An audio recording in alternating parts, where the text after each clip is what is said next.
Monetization কিন্তু অনেকে পাচ্ছে, আবার কন্টেন্ট মনিটাইজেশন পাচ্ছে কিন্তু রিলসে ইনকাম কম হচ্ছে। তো রিলসে ইনকাম কম হওয়াটার কারণটা কি সেটা আগে আপনাদেরকে আমি জানিয়ে দিই। রিলসে ইনকামটা কম হচ্ছে এই কারণে, কারণ কন্টেন্ট মনিটাইজেশন থেকে সমস্ত রকমের কিন্তু আর্নিংটা হচ্ছে। কারণ এখানে আপনি ফটো পোস্ট করেও আর্নিং করতে পারবেন, লেখা পোস্ট করেও আর্নিং করতে পারবেন। যেরকম লেখা পোস্ট বা ফটো পোস্টে আগে বোনাস সেটআপ থেকে আর্নিং করা যেত, এখন কিন্তু কন্টেন্ট মনিটাইজেশন থেকে সমস্ত রকমভাবে আর্নিংয়ের সুযোগ করে দিয়েছে।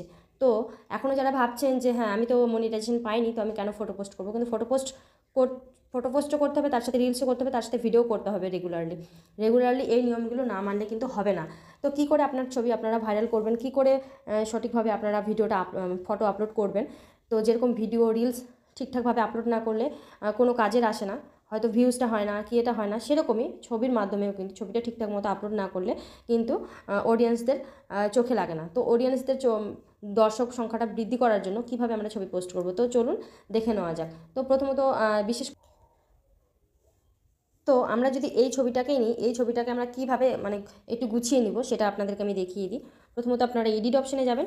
এডিট অপশনে এখানে গিয়ে আপনারা আপনাদের মতো করে এফেক্টসটা চেঞ্জ করতে পারবেন। আর ক্যাপশন দিলে খুবই ভালো হয়।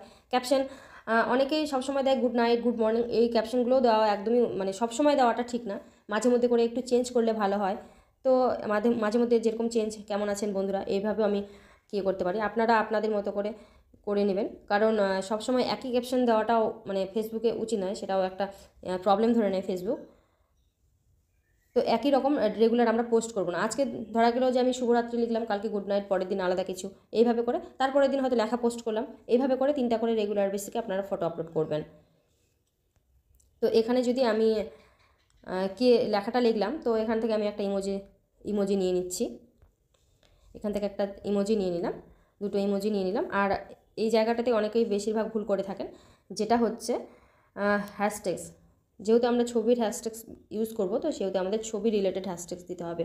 রিলস হ্যাশট্যাগস বা ভিডিওর হ্যাশট্যাগস দিলে হবে না। তো এখানে আপনারা শুধু এইভাবে সার্চ করলে কিন্তু চলে আসবে। তো 2-3টা আপনারা এই যে পিকচার চ্যালেঞ্জ, ফটোগ্রাফি, তো যেগুলোতে মনে করুন একটু এগুলোতে যেহেতু ভাইরাল হ্যাশট্যাগস দেখিয়ে দিচ্ছি আপনাদের, কীভাবে আপনারা বুঝতে পারবেন। এই যে দেখতে পাচ্ছেন, এই picture challenge 84 million, photo challenge 160 million post, তো যেগুলোতে বেশি থাকবে তো সেগুলো হ্যাশট্যাগস আপনারা ব্যবহার করার চেষ্টা করবেন। তাহলে দেখবেন তাড়াতাড়ি করে আপনার ফটোটা কী হচ্ছে।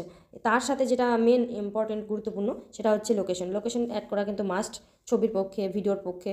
রিলসে লোকেশন অ্যাড হয়, সব কিছুতে লোকেশন অ্যাড করলে লোকেশনের সমস্ত লোকেশনের বন্ধুদের কাছে আপনার ফটোটা শো হওয়ার একটু চান্সটা বেশি থাকে। আর ফিলিংসটা অ্যাড করলে যারা হ্যাপি থাকে তাদের কাছে হ্যাপির ফিলিংসের পোস্ট খুব তাড়াতাড়ি করে পৌঁছে। আপনার মনে করুন মুডটা খারাপ, দেখবেন আপনার মুড খারাপ হলে মুড খারাপের ফিলিংসের পোস্টগুলো কিন্তু আপনার সামনে আসবে। তো এই ফিলিংসটা দেওয়ার এইটাই একটা মাত্র মানে উদ্দেশ্য, তাড়াতাড়ি করে যার যেরকম ফিলিংস তার কাছে সেরকম পোস্ট আপলোড মানে চলে আসে।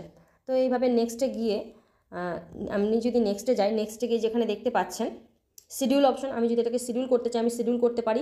তারপর শেয়ার টু স্টোরি, এখানে দেখতে পাচ্ছেন শেয়ার টু স্টোরিতে এখানে আপনারা গেলে দেখতে পারবেন এই যে এনেবেল শেয়ার টু স্টোরি, যেহেতু আমি এনেবেল করে রেখেছি, তো আমার যখনই আমি যে কোনো কিছু পোস্ট করবো আমার স্টোরির সাথে শেয়ার হয়ে যাবে। আর এখানে দেখতে পাচ্ছেন সেট শেয়ারিং ফ্রিকোয়েন্সি, তো এখানে শেয়ার অলওয়েজ করে রাখতে হবে সবসময়, কারণ শেয়ার ওয়ান্স করে রাখলে শুধু একবারই কিন্তু আপনার স্টোরির সাথে সেভ হবে। তো এটা আপনাদেরকে আমি দেখিয়ে দিলাম, একবার করে রাখলে সবসময় আপনারা যা কিছু পোস্ট করুন না কেন আপনাদের শেয়ার কিন্তু স্টোরির সাথে সবসময় হয়ে যাবে। এছাড়া আর কোনো কিছু এখানে সেরকমভাবে দরকার নেই। তো এগুলো আমি দেখিয়ে দিলাম। আমি যেহেতু এটা এখন পোস্ট করবো না, আমি শিডিউল করে রাখছি, তো আপনারা কিন্তু শিডিউল করে রাখতে পারেন। শিডিউল করে রাখার একটাই সুবিধা, যেটা হচ্ছে আপনি যদি ভুলেও যান ওই পোস্টটা, তাহলে কিন্তু সেই টাইমে কিন্তু আপলোড হয়ে যাবে। আপনি ভুলে গেলেন যে হ্যাঁ আজকে আমি এই টাইমে পোস্ট আপলোড করবো, ভুলে গেলাম, বাট টাইমটা দিয়ে রাখলে, যে পোস্ট করে দিলাম টাইমটা দিয়ে রাখলে সেই টাইমে কিন্তু পোস্টটা অটোমেটিকভাবে আপলোড হয়ে যায়। তো বন্ধুরা এইভাবে করে আপনারা ছবি ঠিকঠাক মতো পোস্ট করবেন, দেখবেন ছবিগুলো তাড়াতাড়ি করে যেরকম লোকের সামনে পৌঁছাবে সেরকমভাবে কমেন্ট বাড়লে এঙ্গেজমেন্ট বাড়বে, আর এইভাবে কিন্তু আপনার ছবি ভাইরাল হবে। আর ছবির মাধ্যমে কিন্তু কন্টেন্ট মনিটাইজেশন পেয়ে গেলে, আর যারা পেয়েছেন তারা হয়তো ছবি থেকেও ইনকাম করছেন, 100% সত্য। আর যদি আপনি না পেয়ে থাকেন, আপনিও রেগুলার বেসিকে যেরকম রিলস ভিডিও সব কিছু আপলোড করেন সেরকমভাবে ছবি লেখা পোস্ট করবেন, দেখবেন সেখান থেকেও কিন্তু পরবর্তীতে আপনি কন্টেন্ট মনিটাইজেশন খুব তাড়াতাড়ি করে পেয়ে যাবেন। তো ভাববেন না যে শুধু রিলস আপলোড করলে হবে, রিলসের সাথে ছবিটাও কিন্তু লেখাটাও কিন্তু মেন দরকার। তো বন্ধুরা আজকের এই ছোট্ট টিপসটা আপনাদের জন্য নতুন বন্ধুদের জন্য দেওয়া হলো। তো যদি ভালো লাগে তাহলে অবশ্যই লাইক কমেন্ট করে শেয়ার করবেন। আর আপনি যদি নতুন দেখে থাকেন তাহলে কিন্তু অবশ্যই ফলো করে রাখবেন ফেসবুকে।